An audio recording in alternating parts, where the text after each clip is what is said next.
వారందరితో కూడా దేవుని యందు భయభక్తులు గలవాడై ఉండి ప్రజలు బహు దర్శనము చేయుచు ఎల్లప్పుడూ దేవునికి ప్రార్థన చేయుచువాడు.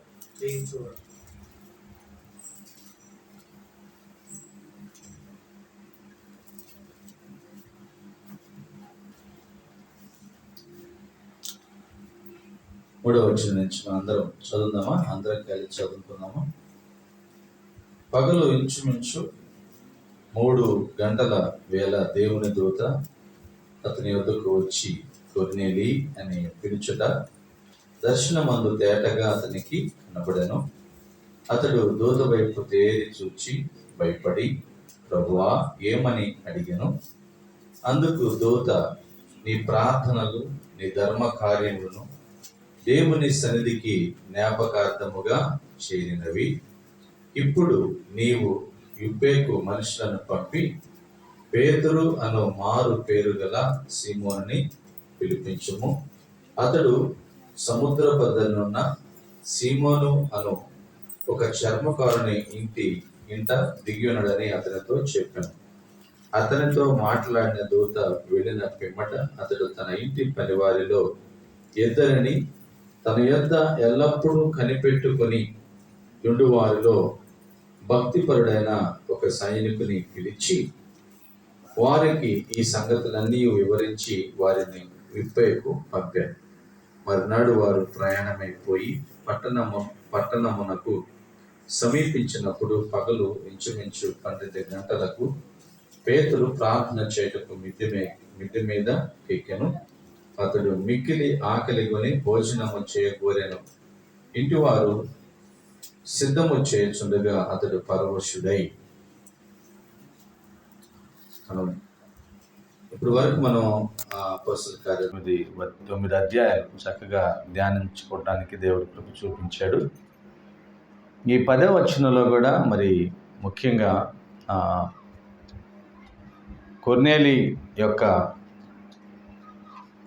ప్రార్థన, కొర్నేలి యొక్క జీవన శైలి, ఇవన్నీ మనం ధ్యానం చేయొచ్చు.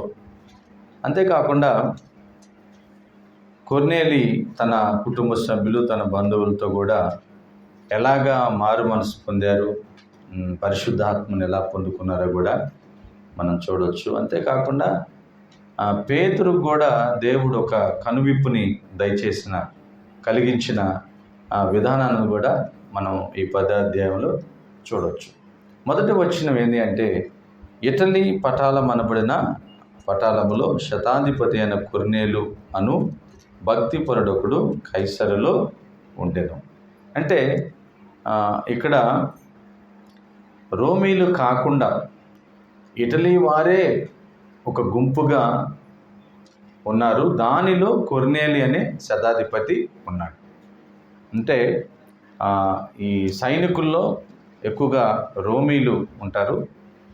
కానీ ఈ కొర్నేలి ఉన్న ఆ గుంపులు, అంటే ఆ పటాలంలో ఎవరున్నారంటే ఇటలీ దేశస్తులు మాత్రమే అక్కడ ఉన్నారు. అంతేకాకుండా ఈ కొర్నేలి ఎక్కడ ఉండేవాడంటే కైసరులో ఉన్నాడు. మనం మరి కైసరులో ఎవరు ఈ కొర్నేలి దేవుని వైపు మలటానికి దేవుని వాక్యాన్ని అందించిన వ్యక్తి అంటే ఫిలిప్పు అని మనం చెప్పుకోవచ్చు. ఎందుకంటే 8వ అధ్యాయం 40వ వచనంలో ఫిలిప్పు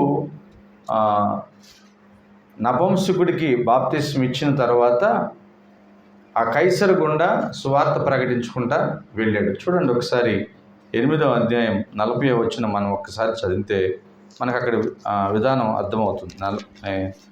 8వ అధ్యాయం 40వ వచనం చూడండి ఎవరైనా ఒకసారి. అయితే ఫిలిప్పు అజోతులో కనబడెను. అక్కడి నుండి కైసరుకు వచ్చే వరకు అతడు పట్టణములన్నిటిలో సంచరించుచు సువార్త ప్రకటించుచు వచ్చెను. ఆయన కైసరులో సువార్త ప్రకటించాడు. బహుశా ఆ సువార్త ప్రకటించినప్పుడు ఈ కొర్నేలు కూడా మార్పు చెంది ఉండొచ్చు. ఆ భయభక్తులు కలిగిన జీవితమే ఆయన్ని ఒక మంచి ప్రార్థనాపరుడిగా మార్చింది అని మనం అనుకోవచ్చు. రెండవ వచనం, అతడు తన ఇంటి వారందరితో కూడా దేవుని యందు భయభక్తులు గలవాడై ఉండి ప్రజలకు ధర్మము చేయొచ్చు ఎల్లప్పుడూ దేవునికి ప్రార్థన చేయవాడు. ఎప్పుడు ప్రార్థన చేయవాడు అంటే ఇక్కడ కొన్ని మనం చరిత్రను కొద్ది గమనిస్తే యూదుల యొక్క ఆచారాలు కానీ, ఆహార నియమాలు కానీ, ప్రత్యేకమైన దినాలు కానీ, వీటిని కొందరు బాగా ఇష్టపడేవాడు. అప్పట్లో యూదుల యొక్క జీవన శైలి, వాళ్ళ యొక్క ఆహార విధానం, ప్రత్యేకమైన దినాల్లో ప్రార్థనలకు వెళ్ళటం, కొన్ని పాటలు పాడటం, కొన్ని ఆచారాలు ఇక కొద్ది ప్రత్యేకంగా ఉంటాయి. అవి నెలలో కొన్ని దినాలు, వీటిని కొందరు బాగా ఆశపడేవాళ్ళు, కొందరు దాన్ని పాటించేవాళ్ళు. కానీ పూర్తి స్థాయిలో యూదులుగా మారిపోరు, అంటే ఆ మతంలోకి పూర్తిగా రాలేరు. కారణం ఏంటంటే అలాగా వచ్చినట్లయితే యూదులుగా రావాలి అంటే సున్నతి అనే ఒక ధర్మం ఉంది, సున్నతి అనే ఒక కట్టుబాటు ఉంది. ఆ సున్నతి చేయించుకోవాలి. కాబట్టే పూర్తి స్థాయిలో యూదులుగా మారేవాళ్ళు కాదు. బహుశా అదేవిధంగా ఈ కొర్నేలు కూడా కేవలం యూదుల యొక్క జీవన శైలి బాగుంది, సో దాన్ని అనుసరిద్దాం, మంచి దేవుడు ఆయన ప్రేమ మంచిది అని ఆ ధర్మాన్ని పాటిస్తూ ధర్మకార్యాలు చేస్తూ అనేక మందికి కొద్దిగా ప్రేమను చూపిస్తూ ఆదరిస్తూ, ఈయన కూడా మంచి ప్రార్థన పరుడుగా ఉంటూ కుటుంబాన్ని కూడా మంచి ప్రార్థనలో పెంచుకున్న వ్యక్తిగా కనపడుతూ ఉన్నాడు. అంటే ఎలా ఉందంటే ఈయన ప్రార్థన నిరంతరం భయభక్తులు కలిగి జీవించటం, ప్రార్థన సమయాన్ని ప్రత్యేకంగా పెట్టుకుని ఖచ్చితంగా కుటుంబ ప్రార్థన చేసుకోవడం అనేది ఆయన ఎప్పుడు చేసే వ్యక్తిగా ఉన్నాడని మనం ఇక్కడ ఖచ్చితంగా గమనించవచ్చు. అంతేకాకుండా 3-4 వచనాలు మనం చదివితే, పగలు ఇంచుమించు 3 గంటల వేళ దేవుని దూత అతని వద్దకు వచ్చి కొర్నేలి అని పిలుచుట దర్శనమందు తేటగా కనబడెను. అతడు దూత వైపు తేరి చూసి భయపడి, ప్రభువా ఏమని అడిగాను. అందుకు దూత, నీ ప్రార్థనలను నీ ధర్మకార్యములను దేవుని సన్నిధి జ్ఞాపకార్థముగా చేరినవి. హల్లెలూయా. ఎటువంటి ప్రార్థన ఏంటంటే సమయం ఉన్నప్పుడనే కాదు, ఒక పద్ధతితో కూడిన ప్రార్థన అన్నమాట. అంటే ఒక దాహం ఆయనకి, ఎప్పుడో మనకు కుదిరినప్పుడు చేసుకునే ప్రార్థన కాదు. ఖచ్చితంగా ఆయన మరి అంత శతాధిపతి అంటే 100 మందికి మీద ఆఫీసర్గా ఉండి మధ్యాహ్నం 3 గంటలకి ప్రార్థన చేసుకోవటం అంటే, మరి భోజనం చేసి చక్కగా రెస్ట్ తీసుకుంటారు అందరూ కదా. రెస్ట్ తీసుకోవట్లేనా, శరీరం అలసట తీసుకోకుండా ఏం చేస్తున్నాడు, ప్రార్థన చేస్తున్నాడు. ఆ ప్రార్థన జీవితమే ఇంకా ఆయన యేసుకు దగ్గరగా, నీతికి దగ్గరగా, రక్షణకు దగ్గరగా తీసుకెళ్ళడానికి కారణమైంది. ఎటువంటి ప్రార్థన, ఆయన రెస్ట్ తీసుకోకుండా కూడా ప్రార్థన చేస్తుంది. ఈరోజు కొద్దిగా బలహీనతగా ఉంటే ప్రార్థన చేయడానికి వెనుదిరుగుతున్నాం మనలో చాలామంది. మరి కొర్నేలు దేవుని సంఘానికి వెళ్లకుండా, దేవుని పరిశుద్ధులతో సహవాసం కూడా లేకుండా ఓ చక్కటి ప్రార్థన జీవితం కలిగిన వ్యక్తిగా ఉన్నాడు. మధ్యాహ్నం 3 గంటలకు ఆయన ప్రార్థన చేస్తున్నాడు. ఆ ప్రార్థన ఏమైందంటే దేవుని దూత తన దగ్గరకు వచ్చి ఇంకా ఒక మంచి భక్తికరమైన జీవితంలోకి తనను తీసుకెళ్ళడానికి కారణమైంది. ఇంకా తేటగా తన నీతిని, దేవుని యొక్క నీతిని తనకి వెల్లడి చేయడానికి కారణమైంది. 4వ వచనం చూడు, అతడు ఆ దూత వైపు చూశాడంటే దూత వచ్చింది ఆయన దగ్గరికి, ఆ దర్శనం మనం చూస్తున్నాడు. దూత వచ్చి అంటుంది, కొర్నేలు నీ ప్రార్థన వినబడింది, నువ్వు చేసే ధర్మకార్యాలన్నీ దేవుడు చూశాడు, కాబట్టే ఇప్పుడు దేవుడు నన్ను నీ దగ్గరికి పంపించాడు. ఎందుకు పంపించాడు అనే మనం చూస్తే చూడండి 5వ వచనం, ఇప్పుడు నువ్వు యుప్పేకు మనుషులను పంపి పేతురు అను మారు పేరు గల సీమోను పిలిపించుము. అతడు సముద్ర పద్దరునున్న సీమోనను చర్మకారునేట దిగి ఉన్నాడని అతనితో చెప్పాను. ఇప్పుడు ఏం చేయాలి నువ్వు అంటే, నీకు ఇంకా అర్థం అవటానికి, ఇంకా సత్యంలోకి నువ్వు నడవటానికి, నువ్వు ఒక వ్యక్తిని పిలిపించుకోవాలి. ఆయన పేరు పేతురు. ఆయన ఎక్కడున్నాడు? ఉప్పేలో ఉన్నాడు. ఉప్పేలో ఒక చర్మకారుని, అంటే సీమోన్ అనే ఒక చర్మకారు, అంటే చర్మం వ్యాపారం చేసే వ్యక్తి ఇంట్లో ఉంటున్నాడు అతను ప్రజెంటు. నువ్వు అక్కడికి పంపిస్తే మనుషులను అతని దగ్గరికి వస్తాడు, అతన్ని పిలిపించుకో అని దేవుని దూత దర్శనమందు ఒక ఆలోచన చెబుతోంది. ప్రియదేవుని బిడ్డారా, ఎంత మంచి వ్యక్తి అంటే ఈయన ఆ మాటను కొర్నేలు పూర్తిగా నమ్మేశాడండి. పూర్తిగా ఇదేదో నాకు యాదృచ్ఛికంగా జరిగిందిలే, ప్రార్థనలో ఏదో అనిపించిందిలే అని అనుకోలే. ఖచ్చితంగా దేవుడే ఆ దర్శనం నాతో మాట్లాడాడు, నేను అది చెయ్యాలి. దేవునికే మహిమ కలుగును గాక. అందరూ చెప్దాం హల్లెలూయా. మన జీవితంలో మనం విశ్వాసంతో ఏకాగ్రతతో ప్రార్థన చేస్తున్నప్పుడు దేవుడు నీతో మాట్లాడతాడండి.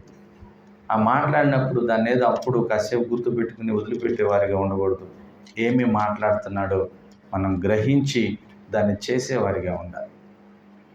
తూచే తప్పకుండా దాన్ని అనుసరించేవారిగా ఉండాలి. మనం కొర్నేలు పూర్తిగా నమ్మి 7వ వచనం, అతనితో మాట్లాడిన దూత వెళ్ళిన పిమ్మట అతడు తన ఇంటి పనివారిలో ఇద్దరిని తన యొద్ద ఎల్లప్పుడూ కనిపెట్టుకుని ఇండు వారిలో భక్తిపరుడైన ఒక సైనికుని పిలిచి వారికి సంగతులన్నీ వివరించి వారిని ఉప్పేకి పంపాడు. అంటే ఎంత నమ్మాడు అంటే ఎవరిని పడితే వాళ్ళని పంపించలా. నమ్మకమైన వ్యక్తులు ఎవరైతే కొర్నేలు దగ్గర ఉన్నారో వారిని పంపించాడు. అంటే దేవుని మాట అంతా నమ్మాడు అన్నమాట. నమ్మాడు కాబట్టి చాలా జాగ్రత్త తీసుకున్నాడు. చాలా నమ్మకమైన వ్యక్తులను పిలిచి ఇద్దరిని పంపించాడు, వెళ్ళి అతన్ని పిలుచుకురామని. చూడండి 9వ వచనం, మరునాడు వారు ప్రయాణమైపోయి పట్టణమునకు సమీపించినప్పుడు పగలు ఇంచుమించు 12 గంటలకు పేతురు ప్రార్థన చేయుటకు మిద్ది మీదకి ఎక్కాను. ఇప్పుడు ఒక్కసారి ఆలోచించాలి ప్రియదేవుని బిడ్డలారా, ఎందుకు ఆయన మిద్ది మీదకి ఎక్కాడంటే ఆయనకి ఆ ఇంట్లో బస చేసాడు, ఆ ఇంట్లో ఉంటున్నాడు. వాళ్ళు భోజనం చేయటం కొద్దిగా టైం అయింది, లేట్ అయింది. ఇప్పుడు ఏం చేస్తున్నాడంటే మిద్ది మీదకి వెళ్తున్నాడు. మిద్ది మీద అంటే మీరు ఒకసారి ఆలోచించాలి, పైనేమి షెడ్ ఏం లేదు, నీడేం లేదు అక్కడ. ఎంత అయిందంటే టైము 12 గంటలు అయిందంట. మధ్యాహ్నం మరి 12 గంటల సమయంలో ఎండ ఉంటుందా? చల్లగా ఉంటుందా? ఎండే ఉంటుంది. మరి ఎండ టైంలో ఎటువంటి నీడ లేకుండా మిద్ది మీద ఏం చేస్తానైనా ప్రార్థన చేస్తానంట కదా. ప్రార్థన ఈ 10 వచనాల్లో మనం జాగ్రత్తగా గమనిస్తే ప్రార్థన చాలా ప్రాముఖ్యంగా మన జీవితంలో ఉండాలి. నేను మీ అందరితో ఎప్పుడూ చెబుతూ ఉంటాను, నేను కూడా జ్ఞాపకం చేసుకోవాలి. ప్రతి క్రైస్తవునికి ప్రార్థన మన శరీరంలో మనకి వెన్నెముక ఎంత ప్రాముఖ్యమైందో క్రైస్తవ జీవితానికి ప్రార్థన కూడా అంతే ప్రాముఖ్యమైనది. ప్రార్థన లేకపోతే క్రైస్తవుడు నిలబడలేడు, నడవలేడు, యేసుతో ప్రయాణం చేయలేడు. పేతురు యొక్క ప్రార్థన ఎలా ఉందంటే ఎండ కూడా తెలియట్లేదు.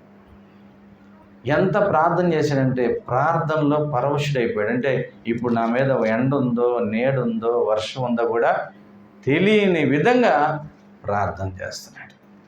ఈ వాక్యం వింటున్న ప్రియ సహోదరుడా, సహోదరి, ఎప్పుడైనా అలాగా ప్రార్థన చేసేవా? మనం ప్రార్థన చేస్తుంటే అన్ని సౌండ్లు వినపడతాయి, అందరి గొంతు వినపడుతుంది అంటే ఇంకా మన ప్రార్థన ఇక్కడే ఉందని అర్థం. మనం ఆత్మవశులై ప్రార్థన చేయాలి, ఆత్మపూర్ణులై ప్రార్థన చేయాలి. ఈ ప్రార్థన వ్యక్తిగతంగా ఉండాలి, ఈ ప్రార్థన కుటుంబంగా ఉండాలి, ఇటువంటి ప్రార్థన సంఘముగా కూడా ఉండాలి. ఆత్మతో నింపబడే ప్రార్థన, పరవశులైన ప్రార్థన. ఆ ప్రార్థనే పేతురుకు ఒక సత్యాన్ని గ్రహించడానికి కారణమైంది. ఈరోజు ఈ మాటలు వింటున్న ప్రియ దేవుని బిడ్డలారా, మరి మన ప్రార్థన ఎలా ఉంది? కైసరులో ఉన్న కొర్నేలు ప్రార్థన దేవదూతతో వచ్చి చక్కగా మాట్లాడే విధంగా ఉంది. మరి ఎండవేళలో మిద్ది మీద పేతురు చేస్తున్న ప్రార్థన యేసుక్రీస్తు అప్పటి వరకు యూదులకే దేవుడు అనుకున్నాడు, ఆ తర్వాత అందరికీ దేవుడని గ్రహించే విధంగా తన ప్రార్థన జీవితం వల్ల దేవుడు ఒక తేట తెల్లగా ఒక సత్యాన్ని తెలియచేశాడు. మరి నీ ప్రార్థన, నా ప్రార్థన కూడా ఇంకా దేవుడికి సమీపంగా మనం వెళ్ళే విధంగా ఉండాలి. దేవునికి సమీపస్తులుగా మారే విధంగా ఉండాలి. ప్రార్థన లేని వ్యక్తులుగా మనం ఉండకూడదు. ప్రియ దేవుని బిడ్డలారా, అన్ని సమయాల్లో దీనికి కూడా ప్రార్థన అంటే దానికి కూడా ప్రార్థన. బైబిల్ చెబుతుంది, అడగండి నేను ఇస్తాను అంటుంది. అడగండి నేను ఇస్తాను.